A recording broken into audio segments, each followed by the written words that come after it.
I have to say, from my point of view, it was the most exciting, one of the most exciting moments we had, because there was an energy in our room. And she starts singing, like a blade of gold.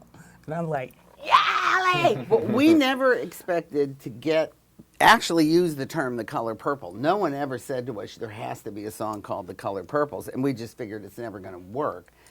Her chords always kill me, kill me. And her and Stephen were working on the music together, and just picked up the book, and I saw the words blade of corn, and I was just like flipping through the book and saw these different like phrases. And I remember saying to the two of you, like, take your Valium now. Because here it and comes. then just because I couldn't, her chords are very easy for me to hear melodies against. And then started singing, and then we all started singing, and then it was perfect to like being around and background vocals. It was wonderful. And the energy in the room was full. You could feel it. That's when you know something magic is happening, because the energy changed. And when I got up, I said, group hug. Yeah, no, it was incredible. Scott Sanders had actually called me in 1998, said he got the rights to do The Color Purple. I thought, great, he's going to ask me. Instead, he bounced the name of two songwriters, completely inappropriate. They lasted a year. He called me up again. I think, well, he's going to ask me for sure. And he gives me the name of 50 songwriters.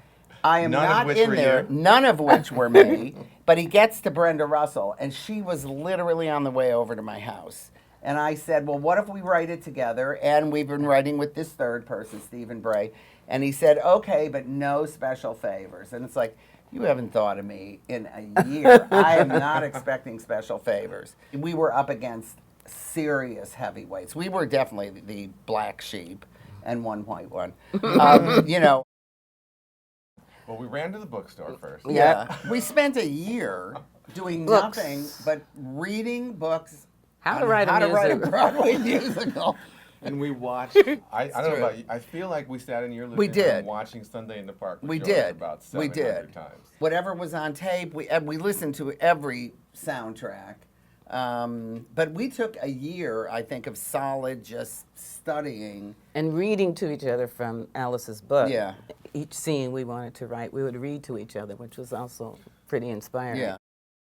Structurally, we did have the film to look at in terms of at least this is what how they chose to kind of, you know, dissect the incredibly long and beautiful, you know, weaving that Alice does with all of the 6 principal women alone. But we were clear we wanted to base it more on the book novel, because we felt Spielberg kind of told his own story. He only told the women's story. And Celie's power is that her turnaround is so unbelievable, and her belief in herself and her love and her joy, that it changes the men as well. So it also, the film, you know, as good as it is, doesn't really show that a lot of that comes from the relationship she has with Shug, which is, you know, kind of like, I think Alice said something like, don't worry. They told her, don't worry, it'll be really discreet or something. And then all it was a lamp. It'll be tasteful. Is that what she said? Tasteful.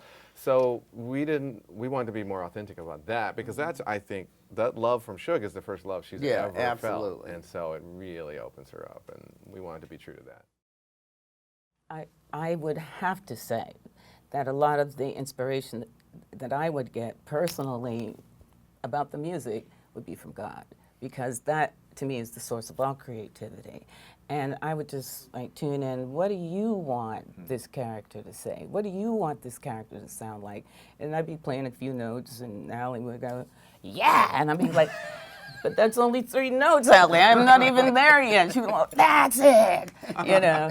And we were very inspired spiritually. I have to say that, because I would be remiss if I didn't say that. Well, for me, that was one of the reasons that I was so excited about the project, because that's what's at the heart of the novel is spirituality and the kind of spirituality and it's not that the old man with the beard in the sky. Ain't that's Alice. Ain't the pictures that you've seen in a book. Yes.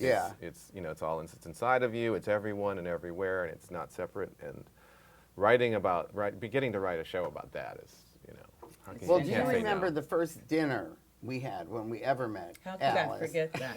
Downstairs off Second Well, Avenue. that, yeah. There, So during the dinner, the first thing, we were all really nervous. It was our first day meeting her ever. She said, "So what are you guys gonna do with my baby, basically?" And Allie says, We're making a white musical of The Color Purple. And Stephen jumps in. It's an and all-white cast. All white all cast. white cast. And Stephen jumps in and says, yes, set in Sweden, which was good. and she kind of looked at us like, But she laughed. She did, but I was like next to her, and you could feel that table like lurch. But then when we drove away, the three of us were in a cab, and I thought she said, I think you thought she said too, my ancestors will be Yes. contacting you. She actually said to us, your ancestors will be contacting She you. says they will guide you. Your And there is ancestors. no question that there were times in writing this where things would just come. Unfortunately for me, most of the male characters came through me. So Mr. and Pa. There's some very funny recordings. Very good Yeah. demos. Allie as old I Mr. started calling her Little Blind Allee Willis. Little old blind. Little old blind Allee Willis, because her voice was so gravelly, and she sounded like this old black man. And I said, "It's Little Blind Allee Willis." You know? But we weren't trying for it. We would all just open our mouths, and you don't know where these voices are coming from. It was truly a spiritual thing. We were writing originally to the book and using the movie somewhat, but the book was really yes. the thing, because there was no book to the musical that existed yet. Yeah. And- We didn't know that you're So not to supposed to start writing the songs until you have a book. we figured that out about a year in. And then one said, "Hey, wait a minute." Right. So, but it, you know, But one of gave our us a great- nice head start. Sources of inspiration was Alice herself, Alice Walker, who wrote the novel. And we would, email her and ask her a question about a scene, and what did you really mean, or what would you like to hear, or what, And she would write us back something that we'd want to frame, because the woman is so poetic and literal. We just want to frame her answer, Well, we would also ask answers that weren't even directly related to what it was we were writing, because here you have a book that's all written in first person. And so how do you make Mr., for instance, a full-fleshed character? So I remember we asked her, what does Mr. dream about? Right. I And still we have got the back answer. we got back like an eight-page It's awesome. email, and so you at least had a source to pull from to make these real characters, not just Seeley. Yeah. Writing for the character Seeley is basically difficult because you have a character who starts out afraid to speak.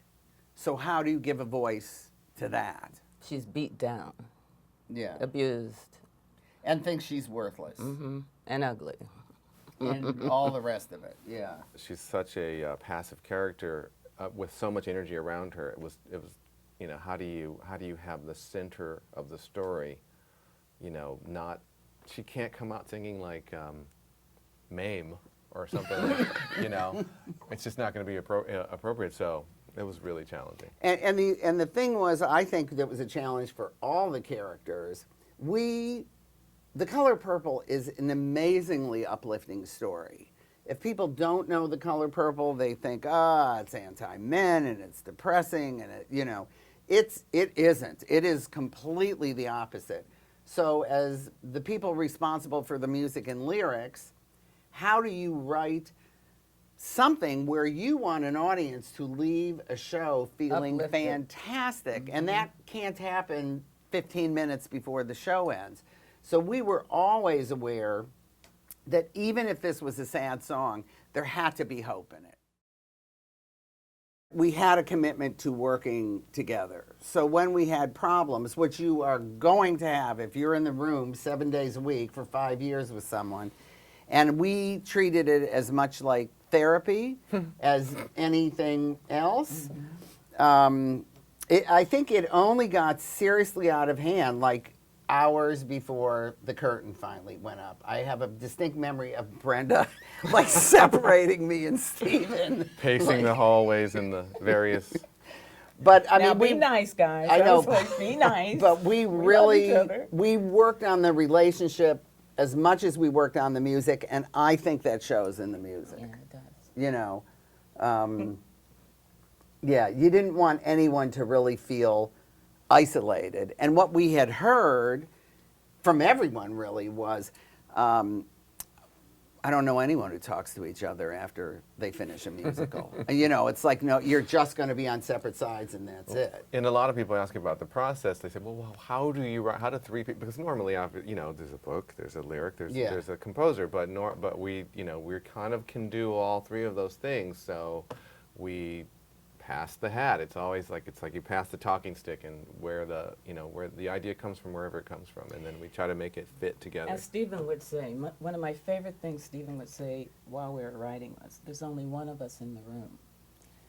And if you can connect to what he's saying, like there's just one of us in the room, the spirit, you know, and that was very inspiring. I don't even remember saying that. You don't? I don't remember saying Oh my that. God. I remember saying. I don't either, but it sounds good, and it sounds real sounds like good. something he would say. But what I do Oh, remember really? saying Yeah. is, whenever we would get into, we would be like really stuck on something, I'd say, listen, we have 5 more years before we have to decide. Yeah. And then it'd be 4 more years, and then it was 3 more years, and then we it had a was great, 1 more we hour. did have a great rule though, that as soon as 2 said that's it, the third one had to give in. And it wasn't that you couldn't revisit it, but you couldn't revisit it immediately.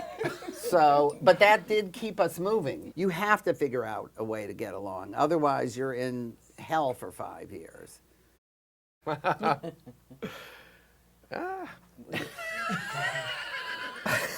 right in, kids. Jump right in. Jump right in. I think the thing about, we're all incredibly busy people with, you know, in 3 worlds of our own, and I think The Color Purple, though, because of the things we've talked about, the spirituality, the Alice Walker's poetry, you can't say no to that. And also Scott Sanders is pretty hard to say no to as well. Yes. But I'm sure that if something came along that could get our attention all at the same time, we would be really happy to hang out for another 5 years. It would have to be exceptional. I mean, it would have to be where I think we would view it as, this is going to change our life again. Not because we could have a hit, because it's so meaningful that it's necessary to do it for your own personal That's right. evolution. That's exactly right. But I Well think said. nothing less than that. Yeah.